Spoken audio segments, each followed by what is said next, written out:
Gravação iniciada do segundo dia do curso Literatura de Juiz de Fora. Com você, senhor presidente. Muito boa noite a todos.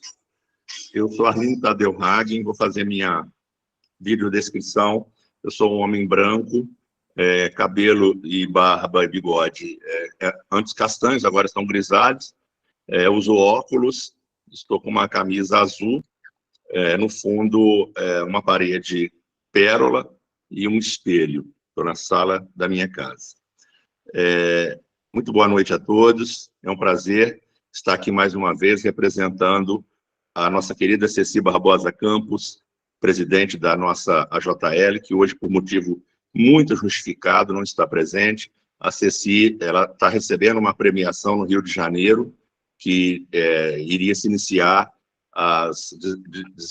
entre 16 e 17 horas, no Rio, depois esse problema de trânsito, aquela coisa toda, então ela ficou com receio.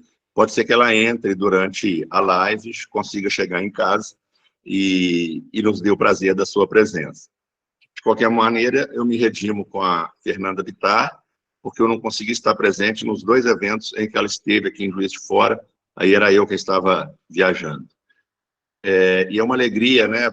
Nós estamos já no terceiro ano desse curso, e é a primeira vez que nós já tivemos muita assistência do exterior, mas é a primeira vez que estamos tendo uma palestrante falando do exterior, uma sócia acadêmica correspondente, e muito especial justamente por ser de fora, né? É nossa representante em Paris, o que é uma honra muito grande para a nossa querida Academia Juiz Forana de Letras.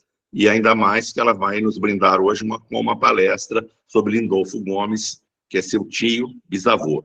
Então, quer dizer, esses laços familiares que a JL preza tanto, né? Tivemos aqui a Ceci falando do avô, eu falei do meu tio, né? A Alice falando da tia, né?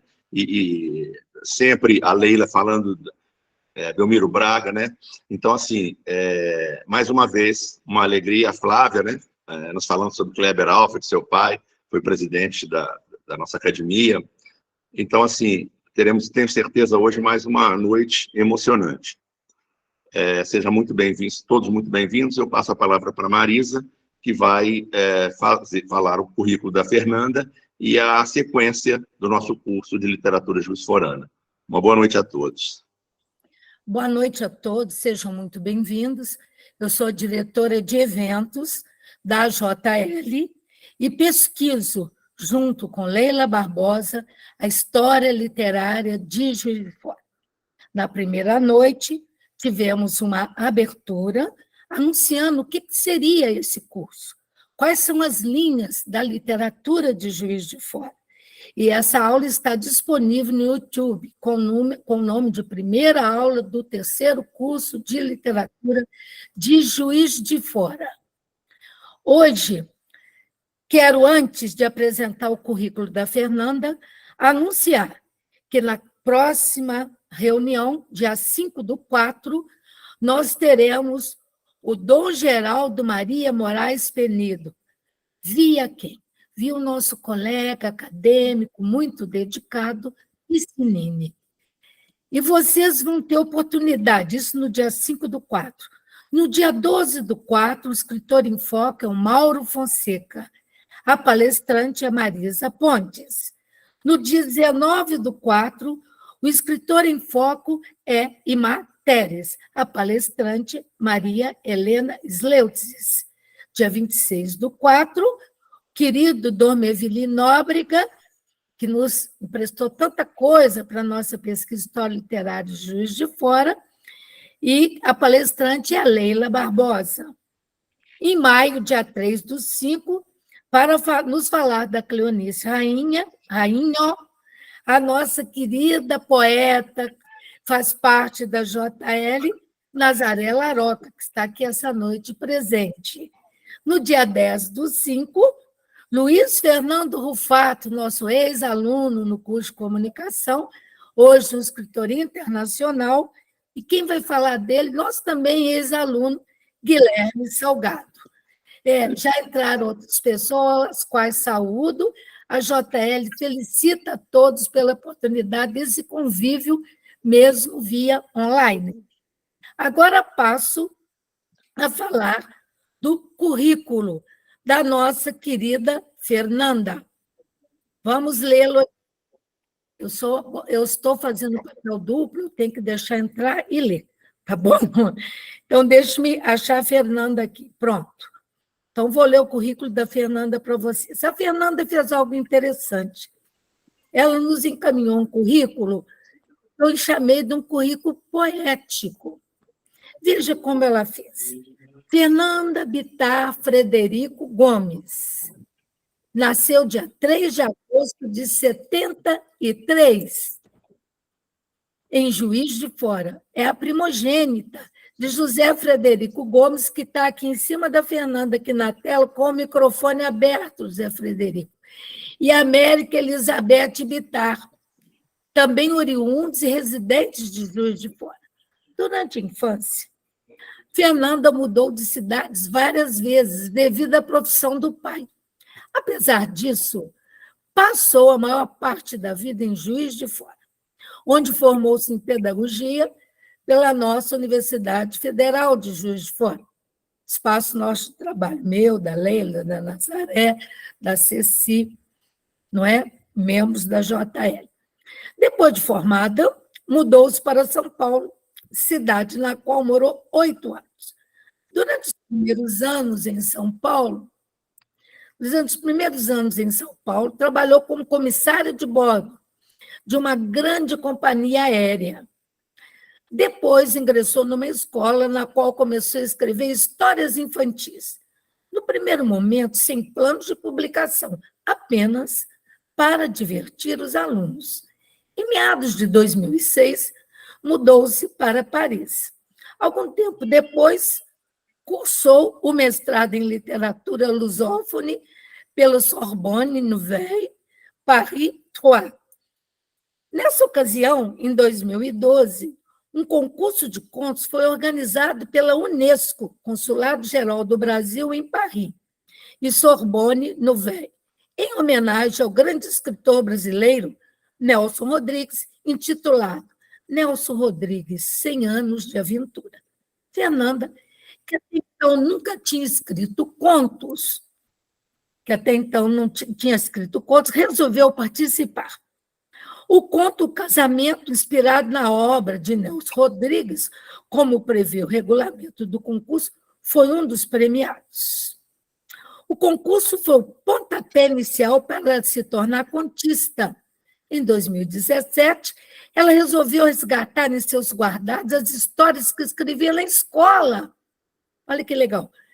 Na época, ela escrevia na escola em que trabalhava. Foi assim que nasceu o seu primeiro livro infantil, que é uma delícia, Maria Borboleta e Suas Aventuras.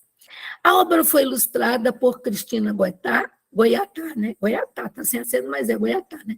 Artista de Juiz de Fora e amiga de infância da Fernanda.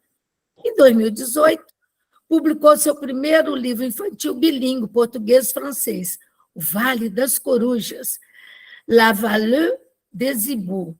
A obra foi ilustrada pelo renomado artista, o talarico, Paulo Talarico, nosso amigo Paulo Talarico, natural de Ubá e residente em Juiz de Fora. No final de 2018, e preparando-se para lançar seu primeiro livro, direcionado para o público adulto, Fernanda participa...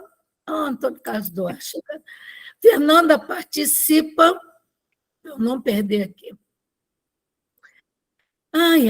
Do ateliê do La NRF, organizada pelas edições Gallimard, que na época era dirigido pelo escritor Salim Bach.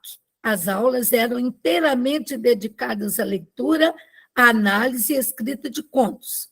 Em 2019, publica sua primeira obra para o público adulto, Contos do Avesso. Lembrou-me Camille, viu? Em parceria com a editora Paratexto e também ilustrado pelo artista Paulo Talarico. Foi um livro belíssimo, o título que me lembrou. Os textos foram revisados e preparados pela escritora juizforana Leila Barbosa. Contos do Avesso é uma coletânea de 23 contos, entre eles O Casamento, que narram vivências do cotidiano de forma leve, simples, engraçada. Ainda em 2019, ela participou do segundo concurso das mulheres brasileiras na França, organizado pela Associação Sol do Sul, que tem como objetivo divulgar a cultura brasileira na França, conectar pessoas e promover eventos culturais, entre outras coisas. Em 2022, aconteceu o terceiro encontro das mulheres brasileiras na França. Em 2020, quando todos os planos tiveram que ser adiados devido à pandemia, uma pontinha de alegria apareceu. O conto À Espera, que faz parte dos contos do Avesso, são ótimos, foi seminalista no Prêmio Internacional Pena de Ouro. Em janeiro de 2022, outra alegria com seu conto inédito, Jardineiro, também semifinalista no mesmo concurso. Mesmo durante a pausa, ela continuou escrevendo e preparando o projeto para o futuro próximo. Em outubro de 22, lançou O País do Coração, que foi esse último evento que nós fomos, esse azul, belíssimo, com a ilustração de Elizabeth Rabelo Gonçalves, livro infantil em português, inglês e francês. Fernanda é casada, mãe da Clara e do Gabriel. Gateira, já mostrou a gata para a gente, como é que ela chama mesmo? A gata da Fernanda. Bombom, né? Gateira, leitora assídua de contos, viajante pelo mundo, curiosa e amante de uma boa prosa com café. Ela reside na França e ela é de lá que ela fala para nós. O patrono da Fernanda é Lindolfo Gomes, na Academia Jusforana de Letras. E ela escolheu homenagear Lindolfo Gomes não só pelo parentesco que ela tem. Você é sobrinha, bisneta, não é? Parece-me. Ele era tio-avô do seu pai, mas por ele ter sido uma pessoa importante para a literatura de Minas, um dos fundadores da Academia Mineira de Letras, que nasceu em Juiz de Fora, no dia 25 de janeiro de 1909, que está no nosso livro que nós escrevemos sobre Machado Sobrinho, que tem Academia Mineira de Letras nascendo aqui. Bem, Lindolfo foi contista, ensaísta, folclorista, inspetor de ensino, ele que nos fala sobre o Morro da Goiada, que eu gosto demais, essa história está aqui nesse nosso livro Letras da Cidade, nós temos sobre Lindolfo Gomes, e é o autor do hino de Juiz de Fora, cuja música foi composta pelo Duque Bicalho, no qual exalta os encantos da nossa princesa de Minas. Com vocês, Fernanda Bittar. Boa noite a todos. É um prazer estar aqui hoje falando do Lindolfo. Então, vamos lá, gente. Todos de microfone aberto, por favor, fechar. Seja bem-vinda, Valdeia, e fecha seu microfoninho, linda. É o microfone aqui de baixo. Que a gente... Não, de ouvido, você fica com ele. Então, tá. É só você apertar esse microfoninho embaixo aqui, ó. É o microfoninho assim, tá bom? Apareceram 5 ícones aqui. É no microfone? Não. Onde está, meu Deus? Onde? Tem um microfone aqui, embaixo de... Marília, você não está sem som. É porque eu fecho naturalmente. Excelente, Valdeia, muito obrigada. Voltemos, desculpe-me, viu, Flávia, não. Cadê? Fernanda. Falou com mancemento, não. Vamos começar? Vamos lá, gente. Lindolfo nasceu em Guaratinguetá, no estado de São Paulo, no dia 21 de março de 1875, e faleceu em 15 de maio de 53, no Rio de Janeiro. Foi contista, ensaísta, folclorista, inspetor de ensino, jornalista, poeta, professor e teatrólogo. Pertenceu à Academia Brasileira de Filologia, Academia Mineira de Letras, da qual foi um dos fundadores, em 1909. Academia Carioca de Letras e Sociedade dos Homens de Letras do Brasil. Publicou diversos títulos e inúmeros artigos nas imprensas fluminense e mineira. Lindolfo morou quando criança em Resende, no Rio, até os 19 anos. Eu encontrei em alguns lugares, estava escrito 17 e outros 19. Então, não sei, mas foi por aí, entre 17 e 19. Quando mudou-se para Juiz de Fora. Passou grande parte da sua vida profissional, tendo redigido para jornais, o Farol, Jornal do Comércio, Diário do Povo, Diário Mercantil, Revista Marília, entre outros. Wilson de Lima Bastos fez a única biografia que existe sobre o Lindolfo Gomes. E ele fala que o Lindolfo tem 6 volumes de contos e romances, 13 peças teatrais, 10 obras didáticas, 5 volumes de folclore, 20 estudos sobre filologia, erudição e história e 8 livros de versos, sem contar as citações em outros livros e seus artigos e colaborações para diversos jornais. Para Almir Oliveira, Lindolfo foi um dos principais mestres do folclore brasileiro e reconhecidamente filólogo de peso, com uma vasta bagagem literária especializada, publicada, poeta refinado e prosador elegante. Em 1934, na revista Marília, na edição de agosto-setembro, publicava o seguinte reportagem sobre Lindolfo Gomes, assinado por Pedro Costa, que fala muito sobre ele. Então, achei importante trazer essa fala do Pedro Costa. Agora, entre aspas, né? Quem o vê escondido em tanta modéstia e retraimento, na simplicidade de atitudes e de gestos, acolhedor e animador dos novos, tão simples e afetuoso, dirá, ali está um grande coração. Quem o escuta, que encantamento, nas palavras, sem esforços, que dos lábios lhe escorrem, em harmonias e vibrações que trazem aos olhos lágrimas de emoção, murmúrios de cascatas aos ouvidos, e fazem a alma sonhar, dirá, por certo, ali está um coração que canta. Quem lhe perscruta o íntimo sentimento, a sutileza d'alma e atenta em sua fisionomia entristecida de trabalhador intimorato de ideias e de emoções, os cabelos de prata ali emoldurarem o inverno da vida, também dirá, ali está um coração que sofre. Quem o admira na justeza dos conceitos, nos ensinamentos sem afetações, na profundidade do saber, na cultura imensa que lhe aprimora o espírito, dirá assim, ali está um cérebro que vibra, cria e que produz. Em uma só frase, eis o perfil de Lindolfo Gomes, homem, poeta, cérebro e coração. Outro exemplo dessa narrativa constituída foi feita por Henri Menegali, que foi preferida a uma homenagem a Lindolfo Gomes. Uma vida simples, ex-afeição que melhor o individualizava. Conhecia-o, cigarrinho de palha entre os dedos, fugindo de ser notado modestamente entre os que cercavam. Inútil, porque uma palavra sua, nos vai-vens do diálogo, dominava a conversa. No Diário Mercantil, ele tinha uma coluna que chamava Nótulas.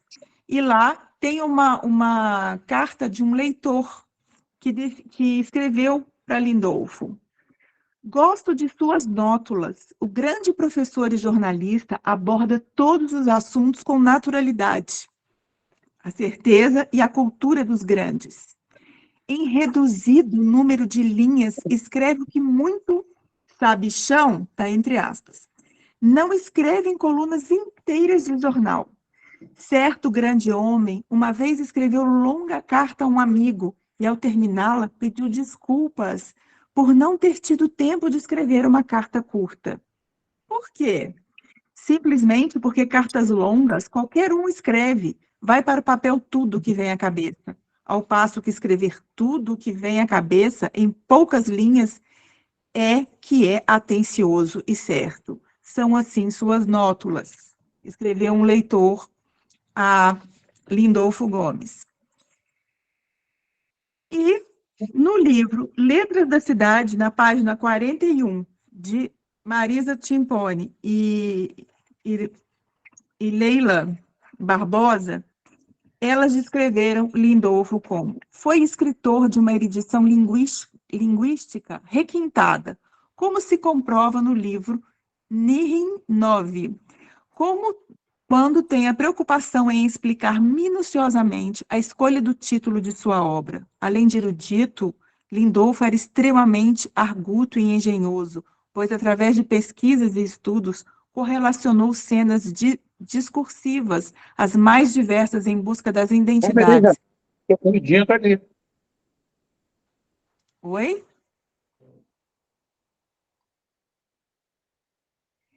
Seu pai entrou, o microfone dele está aberto, não sei o que é. José Frederico, você precisa de falar? Ah, não, desligou agora. Ah, tá. Discursivas, conforme João Ribeiro, das simetrias psíquicas do gênero humano. Em Apólogo do Feixe de Varas, desse livro citado, recupera Plutarco, La Fontaine, o Cônego Smith e até Tomás Antônio Gonzaga, permitindo emergir a permanência tautológica das narrativas folclóricas. Lindolfo também é o autor da letra do Hino de Juiz de Fora, com música de Duque Bicalho. Viva a princesa de Minas, viva a bela Juiz de Fora, que caminha na vanguarda do progresso estrada fora, das cidades brasileiras, sendo a mais industrial, na cultura e no trabalho, não receia outra rival. Os seus filhos operosos asseguram-lhe o porvir, para vê-la grandiosa, nunca tem mãos a medir. Demos palmas, demos flores aos recantos da princesa. Ela é rica de primores, da poesia e da beleza. É cidade aclamada do trabalho e da instrução. É do Cristo abençoado, sob o sol da religião. Segundo Fabiana Aparecida de Almeida Souza Pinto, em seu doutorado, que ela fez sobre o Lindolfo Gomes, chamado Homem, Poeta, Cérebro, Coração. Lindolfo. Ela pegou essa frase que tinham falado sobre ele, o homem, poeta, cérebro, coração. Lindolfo Gomes e o pensamento intelectual e preservacionista em Juiz de Fora. Lindolfo Gomes contribuiu para a história de Juiz de Fora, apresentando-a através do seu convívio com ela no dia a dia. Considerado um dos percussores do folclore nacional, Lindolfo via as histórias narradas pelo próprio povo e, completando-a com seus estudos teóricos, conseguiu coletar grande parte delas, mostrando ao povo local que, antes de buscar uma valorização do que vem de fora, a cultura local também poderia ser muito rica. O objetivo era entender a produção intelectual do Lindolfo partindo de uma esfera local para nacional, ou também buscando entender como ele inseriu a província no cenário nacional.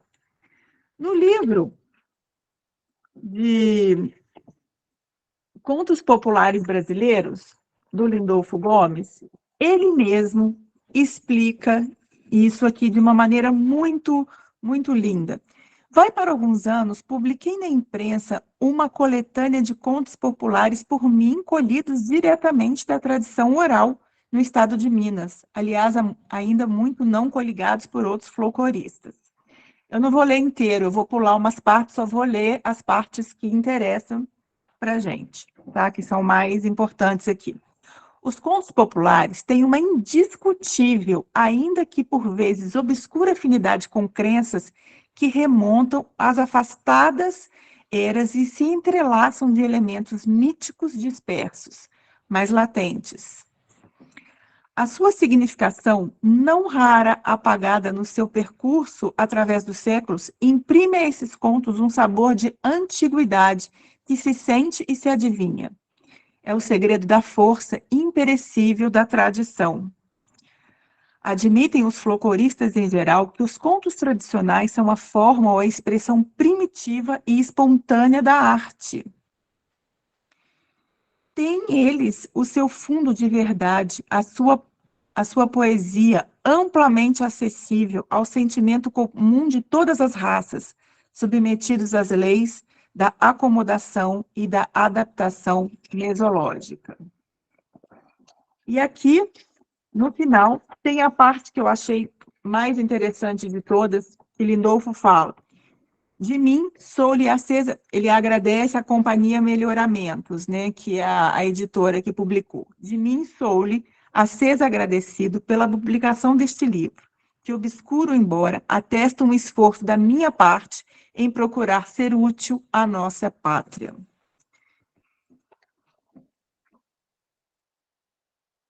Ele continua, as histórias. Quando se organizam as rodas, umas vezes em torno da banquinha de costura, na sala de jantar ou nos alpendres, outras em volta do fogo, onde sobre a trempe a chicolateira de água ferve o cafezinho da noite. A gente do interior do país, especialmente roceira, gosta de ouvir alguém da família ou visitante, é o contador de histórias. E lá vem, então, a da gata borralheira, a do João com Maria, a dos 3 cavalos encantados, a da moura torta, com todos os seus matadores e seu préstio de gênios, fadas, príncipes e demônios. Essas histórias, adaptadas ao falar do povo, saem quase sempre muito deturpadas, e delas se contam numerosas variantes. Todavia, antes de contador desembuche, faça muito rogado. E se o pedido é feito ainda de dia, desculpa-se logo. Quem conta a história de dia, cria rabo de cutia. As histórias só podiam ser contadas à noite. E aí, nessa história de pegar, de escutar histórias dos outros, eis que um morador muito antigo de Juiz de Fora contou a seguinte história para ele, que eu acho que é a favorita da Marisa e da Leila. Lá no Morro da Boiada, onde era antigamente o Arraial de Santo Antônio, que existia antes de se fundar Juiz de Fora, havia uma capelinha do santo e um cemitério. Quando a população do morro desprezou o local e veio cá para a Vargem, onde está agora a cidade, trouxeram em procissão a imagem para o oratório do vigário. Mas qual? A imagem voltou para sua capelinha. Tornaram a trazer o santo, mas ele tornou a voltar. E era mesmo uma teima sem remédio. Santo Antônio da Boiada era milagroso deveras, e o povo tinha com ele muita devoção. Valha-me Santo Antônio da Boiada. E estava logo tudo arranjado. Deixe que fosse para o bem, e para o mal não há santo que ajude. O Morro da Boiada, de primeira, era também habitado por uma quadrilha de salteadores e ganhou fama de perigoso e assombrado. Dizem que lá um china seco, que aparece fora de hora aos viajantes. Às vezes passam correndo bolas de fogo, galinhas de todas as cores, e até verdes, com seus pintinhos da mesma forma. Topam-se fantasmas que vão crescendo, crescendo, por essas alturas arriba, e cruzes de fogo que aparecem e desaparecem, não se sabe como. E quem vai de noite no Morro da Boiada tem muito que ver e contar. Mas quem é que se atreve a passar ali à meia-noite? Só se tiver com a oração das almas, que estão, sim. Segundo a Fabiana, no na pesquisa dela, ela escreveu que o antigo Morro da Boiada, citado por Lindolfo na lenda acima, ficava na região onde se localiza o bairro Santo Antônio. E foi aonde surgiu o Arraial Santo Antônio do Paraibuna, que posteriormente se tornaria Juiz de Fora. No local havia uma capela dedicada a Santo Antônio, um cemitério, como citado por Lindolfo, e algumas casas de pau a pique. Por volta de 1836, após a abertura da Estrada Nova do Paraibuna pelo engenheiro alemão Henrique Guilherme Fernando Alfeld, a cidade se planejou para ocupar a margem direita do rio Paraibuna, em direção ao Alto dos Passos, ao longo da antiga Rua Direita, atual Avenida Rio Branco. Assim, foi construída uma nova igreja matriz às margens da Rua Direita, atual Catedral Metropolitana de Juiz de Fora, e a imagem do Santo Antônio, que ficava na capelinha do Morro da Boiada, foi levada para o novo templo, de onde o santo fugia de volta para a capela original, como narrado na lenda acima. A partir de 1861, com a construção da Estrada União Indústria, por Mariano Procópio Ferreira Lage, o trecho do caminho novo na região da Boiada foi sendo abandonado e, posteriormente, com os loteamentos surgidos na região, fizeram desaparecer os vestígios históricos do antigo Morro da Boiada. Lindolfo tinha essa preocupação de recolher histórias orais e se preocupar em registrá-las, documentá-las, e guardava esse olhar de historicismo. Foi através dessas narrativas que Lindolfo buscou registrar a história de Juiz de Fora. Baseava-se em documentos históricos, mas usava também os saberes populares, ligando-se aqui os seus estudos como folclorista. Outra coisa que eu vou ler para vocês, que é Os Músicos Prosas, que é uma das histórias contadas por um morador muito antigo de Juiz de Fora. Os músicos prosas. Havia numa terra 2 músicos, afamados clarinetistas. Ninguém podia com eles. Eram mesmo de pegar para sair. Corrascubas. Por isso mesmo, eram rivais e andavam sempre de rusgas e pertenciam a bandas diferentes. Tinham até partidos. Uma vez encontraram-se e puseram-se a conversar. Que de mal, a ponto de não trocarem palavra, lá isso nunca estiveram, e sustentavam sempre boa política. Um deles disse ao outro: acabo de tocar há poucos dias numa festa do Senhor dos Passos, em tal cidade. E quando foi a procissão, a banda tocava um dobrado tão lindo que metia a clarineta na boca. Seu compadre, com um gosto, foi uma desgraça de espanto. Todo mundo admirava e já nenhum outro instrumento sobressaía.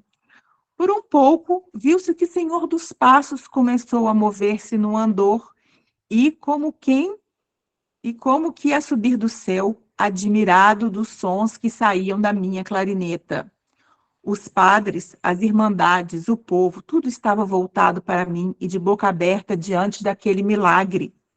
Foi preciso parar o dobrado para que a procissão continuasse a marcha e o Senhor dos Passos ficasse quieto no andor.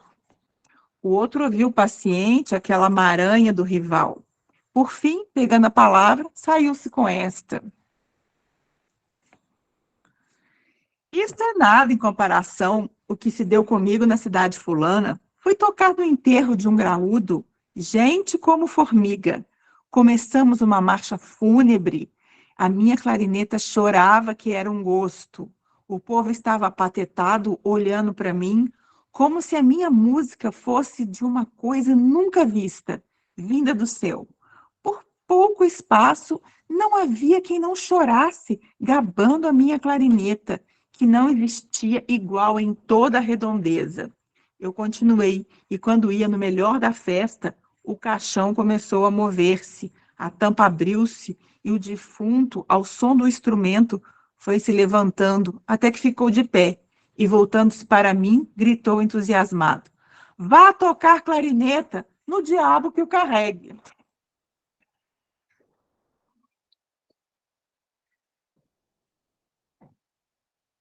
Lindolfo tinha esse cuidado de recolher essas...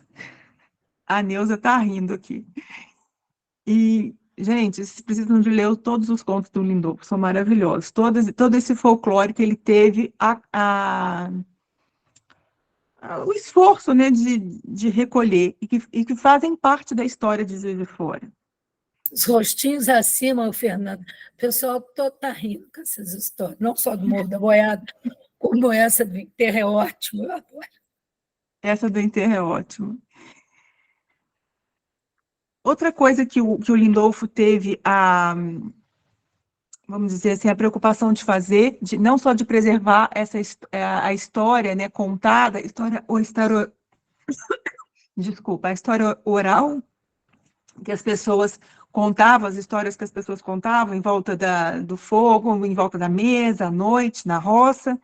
Ele também teve um papel interessante, que ele tentou preservar e tombar a casa que era chamada Fazenda Velha, que era do juiz, né, que foi a casa onde ficava o Juiz de Fora, o juiz que deu origem a casa que deu origem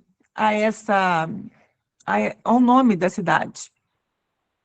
E ele travou um embate enorme, escreveu várias cartas, é uma história enorme, não vai dar para contar aqui toda, mas, enfim, ele fez um esforço gigantesco junto à prefeitura, envolveu prefeitos, governadores, todas as pessoas que ele podia, ele movimentou, ele e outros de Juiz de Fora. Tentaram fazer isso para preservar a Fazenda Velha, chamava Fazenda Velha, que é o lugar onde deu origem ao nome de Juiz de Fora, que é onde o juiz ficava.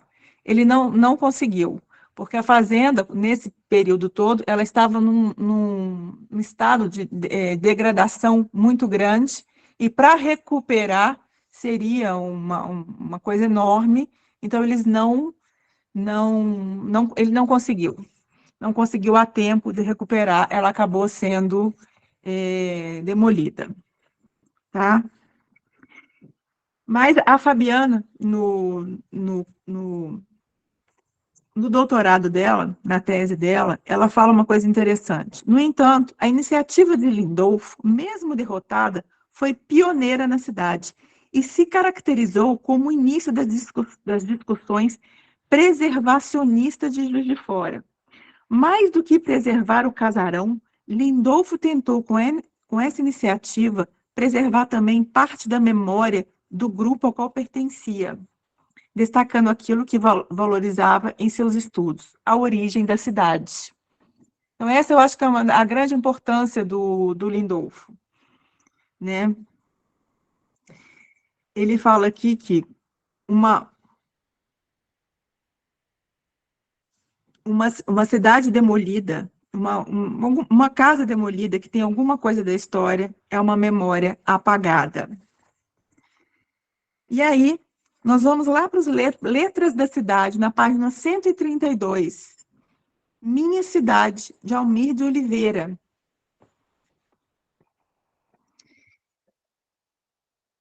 Porque em algum momento, várias casas de Juiz de Fora começaram a ser demolidas. E quando você demole isso, você está apagando a história da cidade. Então, Almir de Oliveira fala: como te desfiguraram, demoliram tuas casas baixas e teus sobrados, que nos davam notícias de tuas origens, que nos falavam do teu passado, de principal cidade de Minas.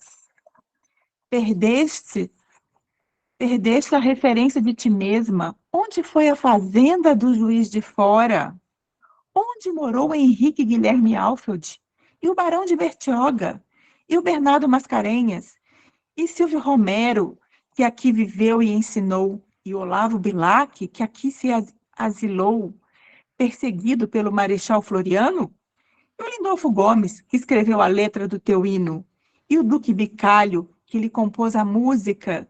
E o Francisco Batista de Oliveira, e o Eduardo Menezes, e o Machado Sobrinho, e o Heitor Guimarães, e Antônio Carlos Ribeiro de Andrade, e o Oscar da Gama, e o Belmiro Braga, e o Murilo Mendes, e o Hipólito Caron, e o Ângelo Bigui, e tantos outros nomes que ilustraram teu nome nas letras, nas artes, na indústria, no comércio. Ó, minha cidade, demoliram suas casas, apagaram sua memória.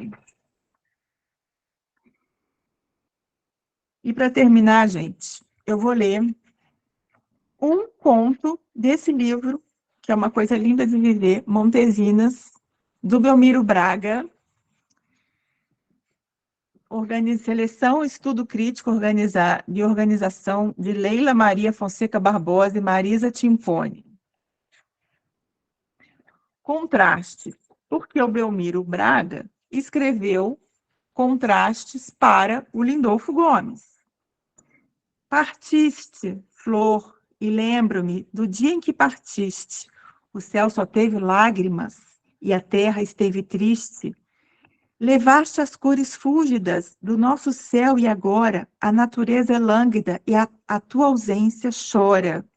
Os campos são monótonos, o tempo áspero e feio, e o sol enorme e rútil se brilha com receio. Deserta a balsa, os pássaros também foram contigo. Nas frondas desta árvore, nem mais um canto amigo.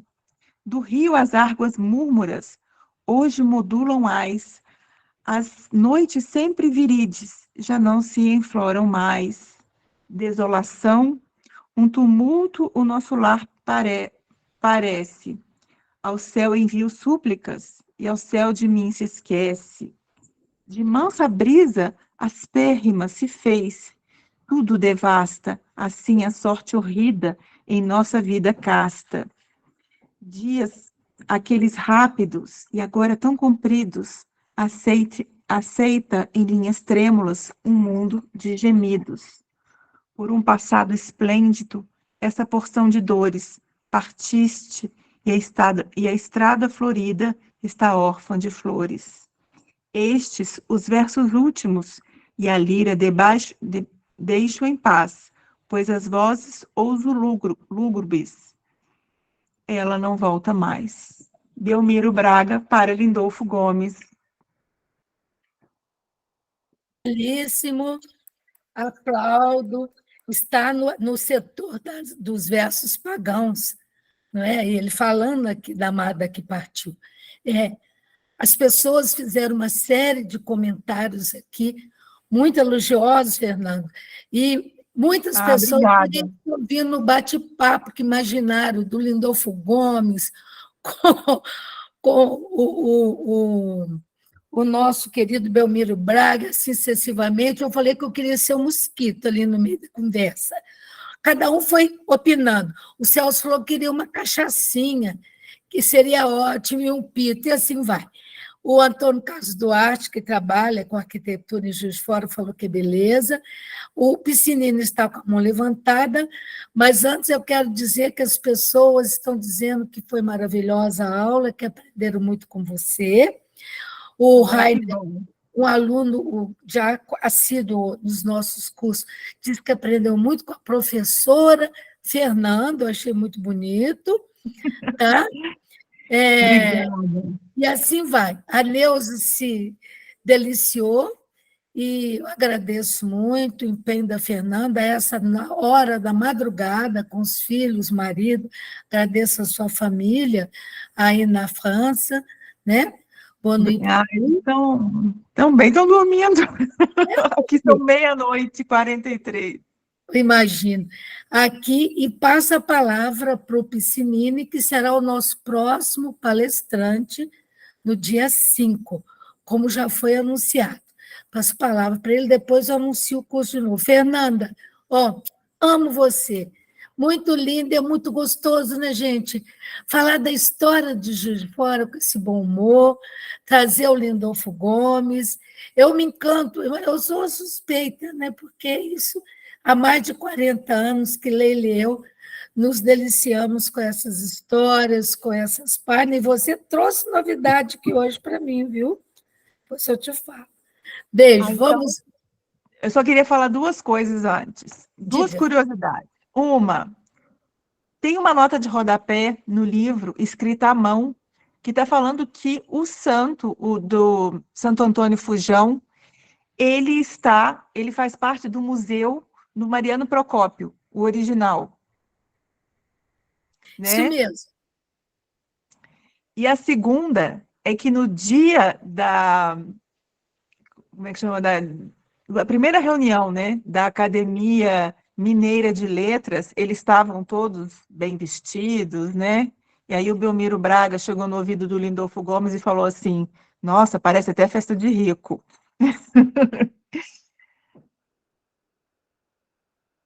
Nós temos o livro sobre a história da academia, e o Belmiro sempre tinha uma tirada, alguma coisa muito engraçada. E durante as reuniões, quando as pessoas ficavam com sono, que alguém dava um murro na mesa e falou alguma coisa acordou nesse momento, o Belmiro era um gozador, né? Grande trovador, que nos diga o nosso mestre Arlindo Tadeu Hagen, que está aqui presente, e é muito bom a gente ouvir essas histórias. E vocês vão poder ouvir mais daqui para frente, sabe por quê?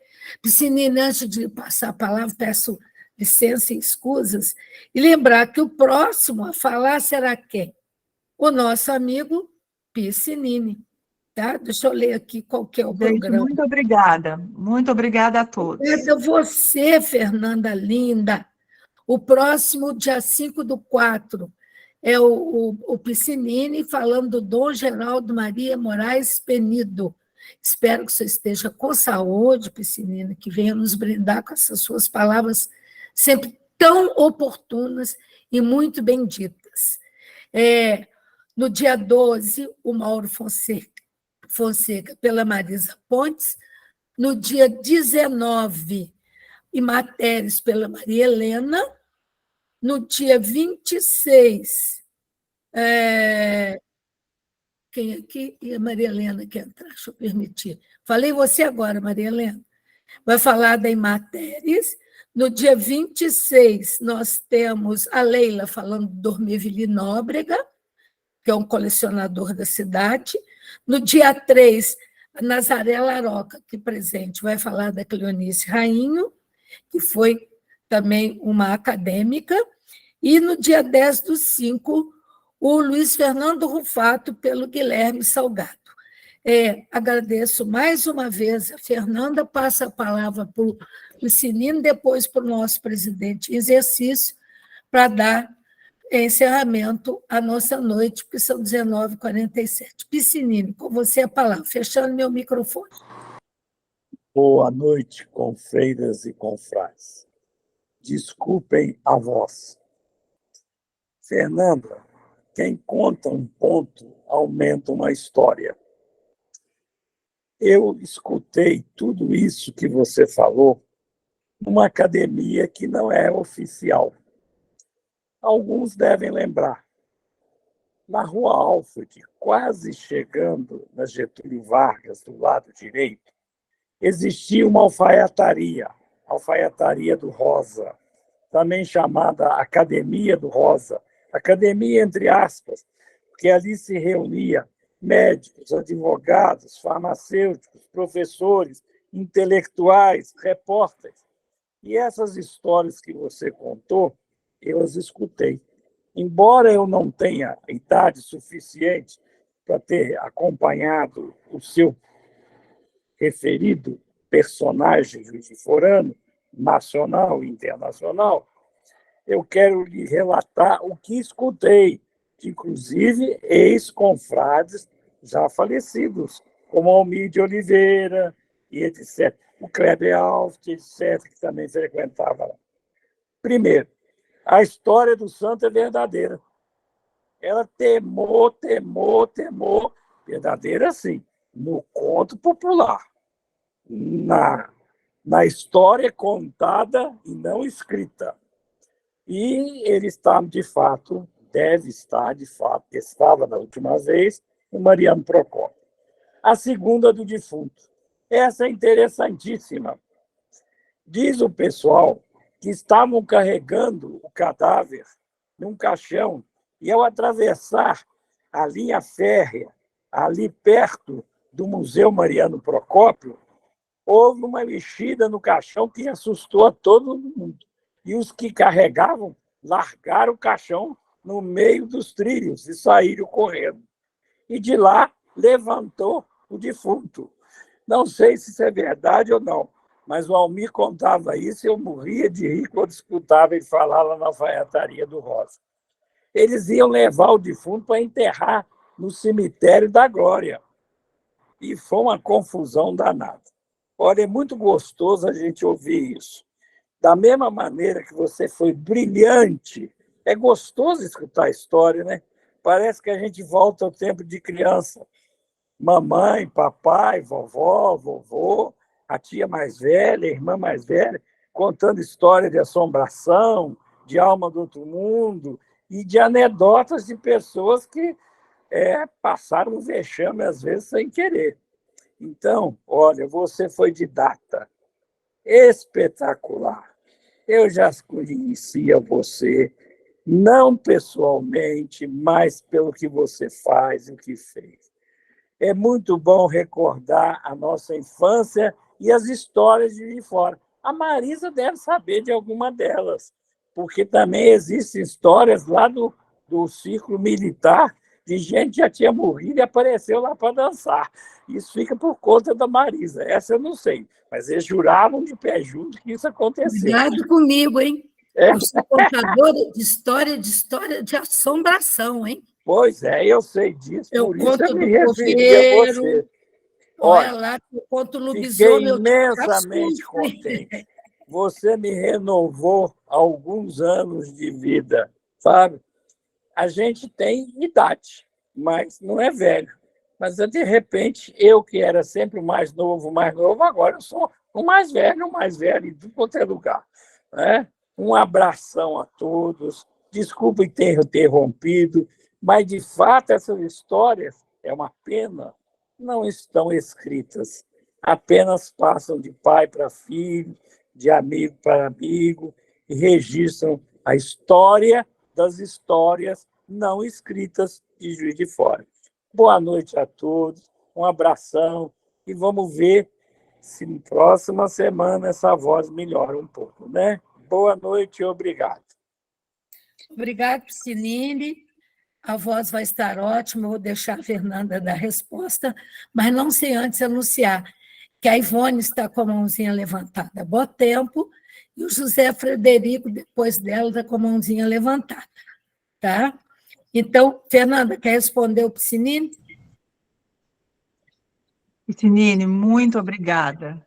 Muito obrigada mesmo pelo que você falou. É uma delícia ouvir essas histórias. E essas histórias aí de assombração da Marisa, eu quero ouvir todas. Tá, Marisa? Se prepara, eu quero ouvir todas. Eu quero ouvir. Eu quero ouvir as do Ciro. Está com o microfone fechado, Piscinini. Eu quero ouvir lá do círculo militar, que diz que é de assombração pesada. Essas são as melhores. Essas são as melhores, Marisa. Então, eu conto história da assombração muito numa coletânea que eu publico, Múltiplas Palavras, que eu escrevo contos de mineiridade. Sempre sai lá, tá? Mas, e na Leia, nós sempre fazemos, eu sou contadora de história da Liga de Escritores e Ilustradores de Juiz de Fora, e lá nós temos um grupo de contadores de histórias, e eu sou um deles, uma das pessoas que contam, tá? E quem conta um ponto aumenta, quem conta um conto aumenta um ponto, isso eu sei fazer. Lá, o Celciano está falando que adora história de assombração. Vamos passar para a Ivone, depois para o José Frederico? Ivone, com você. Pois não. Querida Fernanda, você é uma pessoa tão nova e com tão grande obra. Que beleza! Parabéns pela interessante palestra, trazendo para nós informações importantes sobre Lindolfo Gomes. Adorei, viu? Parabéns, meu abraço. muito obrigada mesmo. Eu que agradeço. José Frederico. Boa noite a todos. Eu fiquei muito feliz de ouvir as histórias do Tirindolfo. O meu pai tinha verdadeira adoração por ele, né? E eu cresci ouvindo falar nele. Quando ele faleceu, eu era muito pequeno. E hoje eu fiquei muito feliz de ouvir essas histórias dele, que realmente eu não conhecia. Quer dizer, precisou de uma sobrinha, neta, né? Bisneta, nascer para mim vir conhecer um pouco dele. Achei muito bom. Parabéns, minha filha. E parabéns a todos vocês que pensam nessas coisas, que organizam esse tipo de evento, que é muito bom, né? Porque é da nossa cidade, né? E cultura é sempre muito importante. Parabéns, Fê. Estamos muito felizes de ver você aí, rodeada de amigos, e muito orgulho nosso também. Tá bom, querido? Um beijo. Meu telefone simplesmente acabou a bateria. Eu vim correndo aqui no telefone do Zé Frederico para terminar de ver. Tá bom? Beijo. Um beijo.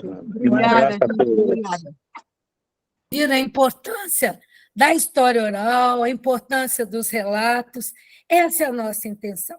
Nós fazemos, na verdade, um trabalho até antropológico. Alguém aqui entrou, foi Adalberto, falou: não quero sair, não, quero ouvir mais história, mais conversa. Mas o tempo é a nossa matéria, o tempo presente, o momento presente, eu diria Drummond, né? Então, eu vou tomar a liberdade de fechar a gravação, não sem antes passar para o nosso presidente para efetivar a despedida e depois podemos falar de forma mais solta. Tadeu, com você a palavra e eu fecho a gravação a posteriori. Em primeiro lugar, cumprimentar a Fernanda, primeiro pelo sacrifício de estar até essa hora da noite conosco, e segundo pela beleza de explanação. Realmente, acho que se pudesse, a gente ficava aqui, varava a madrugada contigo aí para escutar essas histórias realmente que são fantásticas, que fazem parte das lendas urbanas de Juiz de Fora e que merecem uma publicação, né? Já pensou um livro de contos do Lindolfo Gomes faz falta nas estantes da literatura juiz-forana? Quem sabe não? Daqui não nasce, né, um embrião para que isso venha a acontecer. Então, olha, meus parabéns.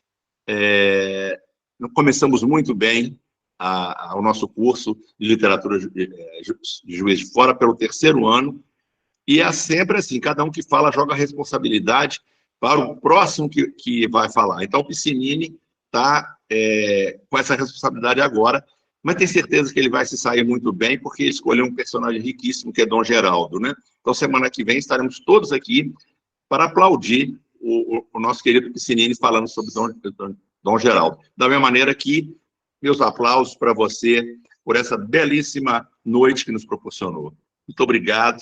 Uma boa noite a todos. Boa Obrigada, noite a todos. Tadeu. Fechando a Boa gravação. noite. Fechando a gravação. Gerenciar a gravação. Parar a gravação.